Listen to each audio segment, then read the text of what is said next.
ഈ PV അൻവറിൻ്റെ ഇഷ്യൂവുമായി ബന്ധപ്പെട്ട് ഇപ്പോൾ കേരള മീഡിയയിൽ വലിയ ചർച്ച നടക്കുകയാണ്, സോഷ്യൽ മീഡിയയിൽ ചർച്ച നടക്കുകയാണ്. ഇപ്പോൾ അദ്ദേഹത്തെ പരിശുദ്ധനാക്കി പല മീഡിയകളും പ്രഖ്യാപിക്കുന്നു. ഇതുമായിട്ട് ബന്ധപ്പെട്ട് ചില കാര്യങ്ങൾ നിങ്ങൾക്കറിയാവുന്ന വസ്തുതയാണ്. ഈ 2023 മുസ്ലിം ലീഗിൻ്റെ യുവജന ഒരു PK നവാസിൻ്റെ ഒരു ഫേസ്ബുക്ക് പോസ്റ്റ് കണ്ടു. അപ്പം അതിനകത്ത് അയാൾ പറയുന്നത് മലപ്പുറത്തെ മോശമായിട്ട് ചിത്രീകരിക്കാൻ വേണ്ടിയാണ് സുജിത് ദാസ് ശ്രമിക്കുന്നത്. അപ്പോൾ ഏറ്റവും കൂടുതൽ ആലോചിച്ചോണം സ്വർണ്ണ കള്ളക്കടത്ത്, അതേപോലെ മയക്കുമരുന്ന് ഏറ്റവും കൂടുതൽ പിടിക്കപ്പെട്ടത് ഈ മലപ്പുറം ജില്ല, കോഴിക്കോട്, കണ്ണൂർ, അത് പ്രത്യേക ഒരു കമ്മ്യൂണിറ്റിയിൽ നിന്നാണ് ആൾക്കാർ ഏറ്റവും കൂടുതൽ പിടിക്കപ്പെട്ടത്. ഇനി നമുക്ക് ഒരു 2 വർഷം മുമ്പുണ്ടായ കാര്യത്തിലോട്ട് പോകാം. പാലാ ബിഷപ്പ് മാർ കല്ലറങ്ങാട്ട് അദ്ദേഹം ഒരു സ്റ്റേറ്റ്മെൻറ്റ് പള്ളിക്കകത്ത് പള്ളിയുടെ പെരുന്നാൾ നടന്നുകൊണ്ടിരുന്ന സമയത്ത് ഒരു സ്റ്റേറ്റ്മെൻറ്റ് കൊടുത്തു. സ്റ്റേറ്റ്മെൻറ്റ് എന്തുമായിരുന്നു? അദ്ദേഹം പറഞ്ഞു, നാർക്കോട്ടിക്സ് ജിഹാദ് കേരളത്തിൽ നിലനിൽക്കുന്നുണ്ട്. ഇതാണ് പറയുന്നത്. അപ്പം അതുമായിട്ടനുബന്ധിച്ച് ഞാനും വീഡിയോ ചെയ്തപ്പോൾ പറഞ്ഞു ഞാനത് വിശ്വസിക്കുന്നില്ല. സോഷ്യൽ മീഡിയയിൽ എഴുതി അങ്ങനൊരു സംഭവമില്ല. ഇപ്പം ലവ് ജിഹാദ് ആണെങ്കിൽ നമുക്ക് ഡേറ്റ വെച്ച് നോക്കുവാണെങ്കിൽ നമുക്ക് ഇല്ല എന്നും പറയാൻ പറ്റത്തില്ല, ഉണ്ടായെന്നും പറയാൻ പറ്റില്ല. പക്ഷേ ഈ സംഭവം നിലനിൽക്കുന്നു എന്നുള്ളത് വസ്തുതയാണ്. അങ്ങനെയാണ് കണക്കുകൾ. നമ്മളെപ്പോഴും ഡാറ്റ വെച്ചല്ലേ നോക്കുന്നത്. ഇനി നമുക്ക് മയക്കുമരുന്ന് സംഭവമായിട്ട് ബന്ധപ്പെട്ട് പോകാം. ഇതിൻ്റെ ഉപയോഗം ഏറ്റവും കൂടുതലുള്ളത് എറണാകുളം ജില്ലയിലാണ്.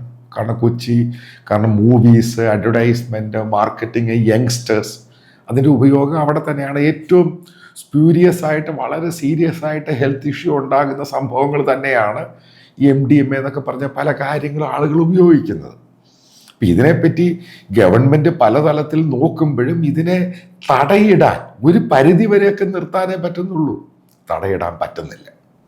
ഇനി നമ്മൾ നോക്കാം, ഇപ്പോൾ കഴിഞ്ഞ 2 വർഷത്തെ ഡാറ്റ എടുക്കുക. ഞാനിപ്പോൾ ഒരു ക്രൈം ബ്യൂറോയിലുള്ള സീനിയറായിട്ടൊരു ഉദ്യോഗസ്ഥനോട് ചോദിച്ചു, കഴിഞ്ഞ 2 വർഷം ഈ പിടിക്കപ്പെട്ടവർ ഏറ്റവും കൂടുതൽ കൊച്ചിയിൽ നിന്നാണെങ്കിലും മലപ്പുറത്താണെങ്കിലും കോഴിക്കോടാണെങ്കിലും ആലോചിച്ച് നോക്കുക, ഇവരുടെയൊക്കെ ഒറിജിൻ എന്ന് പറയുന്നത് ഈ മലബാർ ഭാഗമാണ്. മലപ്പുറം, കോഴിക്കോട്, കാസർഗോഡ് ഈ ഭാഗത്തു നിന്നാണ്.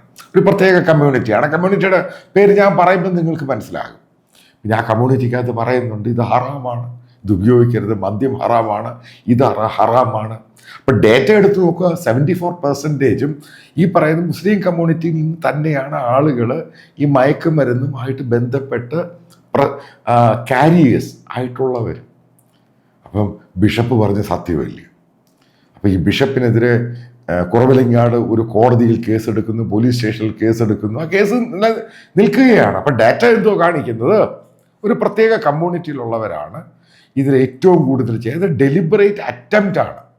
അതായത് ഒരു ജനതയെ തകർക്കുവാൻ വേണ്ടി അവർ ചെയ്യുന്നൊരു പരിപാടിയായിട്ട് ഈ ബിഷപ്പ് പറഞ്ഞു കഴിഞ്ഞാൽ അങ്ങനെ തള്ളിക്കളയാൻ സാധിക്കുന്നത്. ഇപ്പം ഞാൻ നേരത്തെ സ്വർണ്ണ കള്ളക്കടത്തിൻ്റെ കാര്യം പറഞ്ഞു.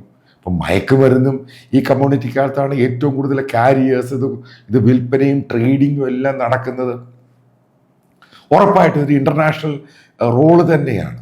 അപ്പം ഇതിനെയൊക്കെ പൊക്കുമ്പോൾ, സ്റ്റേറ്റ് പോലീസ് പൊക്കുമ്പോഴും നാർക്കോട്ടിക്സ് കൺട്രോൾ പൊക്കുമ്പോഴും ഇത് പത്രങ്ങളിൽ വാർത്തയാകാറുണ്ട്.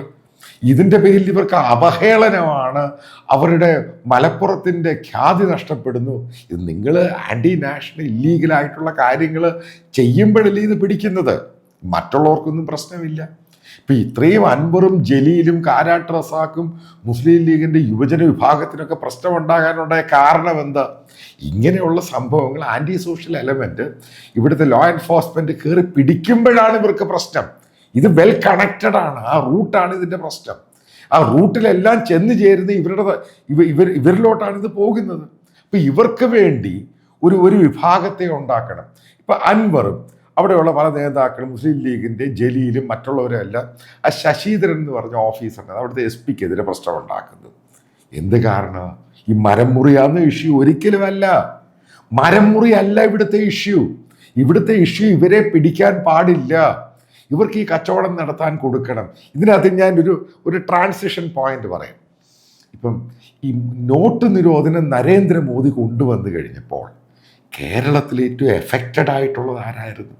ഈ പറഞ്ഞ കക്ഷികളായിരുന്നു. കാരണം കള്ളപ്പണമാണെങ്കിലും കൗണ്ടർ കറൻസി ആണെങ്കിലും ഏറ്റവും കൂടുതൽ ഉപയോഗിക്കുക. അപ്പം ഇന്ത്യൻ കറൻസിക്കകത്ത് ഏകദേശം 4000-ഓളം കോടി ഇതുപോലെ ഈ കള്ളനോട്ടുകളാണ്. പിന്നെ ബ്ലാക്ക് മണി, അതായത് കള്ളപ്പണം ഏറ്റവും കൂടുതൽ ഹാൻഡിൽ ചെയ്ത് ഇവരായിരുന്നു. ഇവരവിടെ ഇവിടെയൊക്കെ പോയി ഇങ്ങനെ അഡ്വാൻസ് കൊടുത്ത് സ്ഥലം മേടിക്കുന്നു. ആളുകൾക്ക് അതിനെപ്പറ്റി വലിയ ബോധമൊന്നുമില്ലല്ലോ. കാരണം ഇപ്പോൾ ഒരു പ്രോപ്പർട്ടി മേടിക്കുകയാണെങ്കിൽ ചെറിയൊരു എമൗണ്ട് മാത്രമേ വൈറ്റ് ആയിട്ട് കൊടുക്കുന്നുള്ളൂ, ബാക്കിയെല്ലാം ബ്ലാക്കിലാണ് ഈ സംഭവം നടക്കുന്നത്. അതിലടി കിട്ടി. ഈ കള്ളപ്പണം അതായത് ഈ നോട്ട് നിരോധനത്തിൽ അടി കിട്ടിക്കഴിഞ്ഞപ്പോൾ അടുത്ത വഴിയാണ് ഈ സ്വർണം പരിപാടിയിലോട്ട് ഇവർ തിരിഞ്ഞ്. പിന്നെ അടുത്ത ഫിനാൻഷ്യൽ റൂട്ടാണ് ഈ സ്പൂരിയസ് ആയിട്ടുള്ള വളരെ ആൾക്കാർ ഉപയോഗിച്ചു കഴിഞ്ഞാൽ എത്രയും പെട്ടെന്ന് ഫിനിഷായി ഇപ്പം നശിച്ചു പോകുന്നൊരു സാധനമാണ് MDMA എന്നൊക്കെ പറയുന്ന സാധനം. അതിലോട്ട് ഇവർ തിരിയുന്നത്. ഇതെങ്കിലും മനസ്സിലാക്കാനുള്ള ബോധം സാമാന്യ ജനത്തിനുണ്ട്. എന്തിനാണ് ഇവർ തിരിയുന്നത്? കാരണം ഇവർക്ക് ഈ ബിസിനസ് കേരളത്തിൽ വളരെ സ്മൂത്തായിട്ട് നടത്തണം. മനസ്സിലാക്കുക, ഈ ഉണ്ടാക്കുന്ന ഈ കള്ള പരിപാടികളുടെയൊക്കെ വലിയൊരു വിഹിതം ഇന്ത്യയിലെ ആൻറ്റി സോഷ്യൽ എലമെൻറ്റിന് വേണ്ടി പോകുന്നുണ്ട്. അതും കൂടെ മനസ്സിലാക്കുക. അല്ല ഞാൻ ഈ പറയുന്നത് വെറുതെ അങ്ങ് പറയുകയല്ല. ഇതൊക്കെ പല ആവർത്തി പിണറായി ഗവൺമെൻറ് ആണെങ്കിലും ഉമ്മൻചാണ്ടി ഗവൺമെൻറ് ആണെങ്കിലും കേന്ദ്ര ഗവൺമെൻറ്റൊക്കെ റിപ്പോർട്ട് പോയിട്ടുണ്ട്. ഇപ്പം ഇവരീ ഉണ്ടാക്കുന്ന പണം എങ്ങോട്ടാണ് കൂടുതലും പോകുന്നത്? ഇപ്പം ഇന്ത്യക്കെതിരെയുള്ള പ്രചരണത്തിന് വേണ്ടിയാണ് ഇതിൻ്റെ ബഹുഭൂരിപക്ഷവും ചെലവാക്കുന്നത്. അതായത് ഒരു ഇൻ്റർനാഷണൽ കോൺസ്പിറസിയുടെ ഭാഗമായിട്ട് നിങ്ങൾക്കറിയാം, ഇവിടുത്തെ പല SDPIയുടെയും PFIയുടെ ഒക്കെ നേതാക്കൾ ടർക്കിയിൽ പോയി ഉറുദുഖാനെ പോയി കണ്ട് അവർക്ക് ഫണ്ടിങ്ങിൻ്റെ കാര്യങ്ങൾ ഇതിനെപ്പറ്റിയൊക്കെ പല രീതിയിൽ പല മാധ്യമങ്ങൾ റിപ്പോർട്ട് ചെയ്തിട്ടുണ്ട്. അതായത് ഒരു ഇൻ്റർനാഷണൽ കോൺസ്പിറസിയുടെ ഭാഗമായിട്ട് കേരളത്തിൽ അതിൻ്റെ മാർക്കറ്റ് ഉണ്ടാക്കുവാൻ വേണ്ടി ശ്രമിക്കുന്ന ഒരു ശക്തിയാണിത് മുഴുവനും. അതിൻ്റെ ഭാഗമാണ് ഈ അൻവർ ആണെങ്കിലും ജലീലാണെങ്കിലും മുസ്ലിം ലീഗ് ആണെങ്കിലും ഈ പറയുന്ന ഫാക്ടേഴ്സ്. അപ്പം അവർക്ക് വേണ്ടി CPMൻ്റെ അകത്ത് നുഴഞ്ഞു കയറിയ കുറച്ച് സഖാക്കളുണ്ട്. ഇവർക്ക് വേണ്ടി നിൽക്കുക. ബേസിക്കലി ഈ നുഴഞ്ഞു കയറിയ സഖാക്കൾ എന്ന് പറയുന്നത് പല രീതിയിൽ അവർക്ക് CPMനെ കൺട്രോൾ ചെയ്യാൻ വേണ്ടി കയറിയിരിക്കുകയാണ്. അതിൻ്റെ ഭാഗമായിട്ടാണ് അൻവറിനെ പുകഴ്ത്തി. സോഷ്യൽ മീഡിയയിൽ നിങ്ങൾ നോക്കണം, അൻവറിൻ്റെ എന്തെങ്കിലും പോസ്റ്റ് വന്നു കഴിഞ്ഞാൽ അതിൻ്റെ താഴെ വരുന്ന പേരുകളും ചില കള്ളപ്പേരുകൾ അൻവറിനെ അങ്ങ് പുകഴ്ത്തുകയാണ്. ഇതെല്ലാം ഞാൻ പലതും ടെസ്റ്റ് ചെയ്താണ്, പലതും കള്ളപ്പേരുകളാണ്. അവരെയൊക്കെ ഇപ്പം കേരളത്തിലെ മീഡിയ അവരെയൊക്കെ പൊക്കിക്കൊണ്ട് കിടക്കുകയാണ്. അതായത് ഒരു ജനതയെ നശിപ്പിക്കുവാൻ ശ്രമിക്കുന്ന ഒരു കൂട്ടർ, ഞാൻ ആ കമ്മ്യൂണിറ്റിയെ മുഴുവനായിട്ടല്ല പറയുന്നത്, അതിനെ സപ്പോർട്ടീവായിട്ട് ഇവിടുത്തെ പൊളിറ്റിക്കൽ അപ്പാരറ്റസിനെയും സിസ്റ്റത്തെയും മുഴുവനും നശിപ്പിക്കാൻ ശ്രമിക്കുമ്പോഴാണ് നമ്മൾ ഇതിനെപ്പറ്റി ബോധവാന്മാരാകേണ്ടത്. അൻവർ നിങ്ങൾ ഉദ്ദേശിക്കുന്നുണ്ട് ഒരു പരിശുദ്ധനാണെന്ന്. അയാൾക്കെതിരെയുള്ള കേസുകൾ എടുത്ത് നോക്ക്. എത്ര കേസുകളാണ്, ഏത് രീതിയിലുള്ള കേസുകളൊക്കെയാണ് അൻവർ നടത്തിയിരിക്കുന്നത്. അദ്ദേഹത്തിൻ്റെ വാചകവും വർത്താനമൊക്കെ കേട്ട് കഴിഞ്ഞാൽ നമുക്ക് മനസ്സിലാകാം ഇയാൾക്കൊരു ബോധമില്ലാത്തവർ എന്തും വിളിച്ചു പറയും. അപ്പോൾ അതിൻ്റെ കൂടെ നടക്കുന്ന കുറച്ച് സഖാക്കളും ഉണ്ടായി.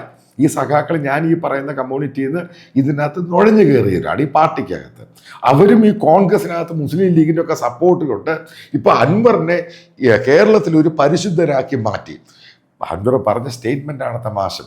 ഒരു വിപ്ലവമാണ് അൻവർ നയിക്കുന്നത്. സമ്മതിച്ചു കൊടുത്തു.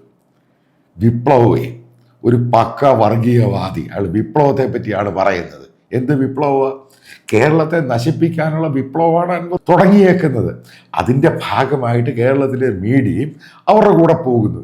ഇത് മാത്രമാണ് ഈ വീഡിയോയിൽ എനിക്ക് കൺക്ലൂഡ് ചെയ്യാനുള്ള പാട്ട്.